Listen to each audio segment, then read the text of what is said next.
શ્રી કૃષ્ણ. બીજા કેટલાય યોગીજનો આપન વાયુમાં પ્રાણવાયુને હોમે છે, તેમજ અન્ય યોગીજનો પ્રાણવાયુમાં અપાન વાયુને હોમે છે. તો અન્ય કેટલાય નિયમ પ્રમાણે આહાર કરનારા પ્રાણાયામ પરાયણ માણસો પ્રાણ અને આપણની ગતિને રોકીને પ્રાણોમાં જ હોમે છે. આ સઘળાય સાધકો યજ્ઞો દ્વારા પાપોનો નાશ કરનારા તેમજ યજ્ઞોને જાણનારા છે.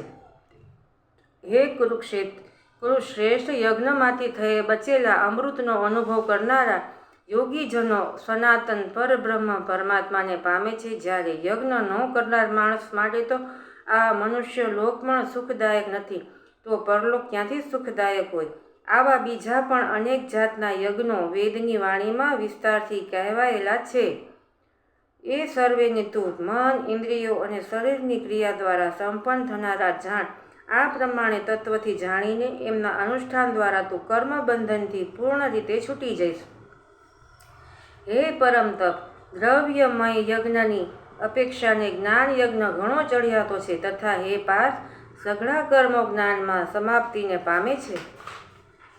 એ જ્ઞાનને તું તત્વદર્શી જ્ઞાની જનો પાસે જઈને જાણી લે.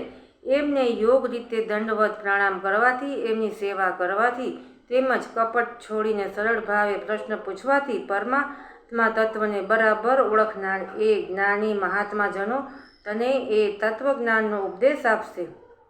જેણે જાણ્યા પછી ફરીથી તું આ રીતે મોહને નહીં પામે. તેમજ હે પાંડુપુત્ર, જે જ્ઞાનથી તું સમગ્ર ભૂતોને નિઃશેષ ભાવે પહેલા પોતાનામાં અને પછી મુજ સચ્ચિદાનંદ ધન પરમાત્મામાં જોઈશ. જો તું બીજા સમસ્ત પાપીઓ કરતાં પણ વધારે પાપ કરનાર હોય તો પણ તું જ્ઞાનરૂપી નાવડા દ્વારા નિસંદેશ આખા પાપ સાગરને સારી રીતે પાર કરી જઈશ. રાધે રાધે.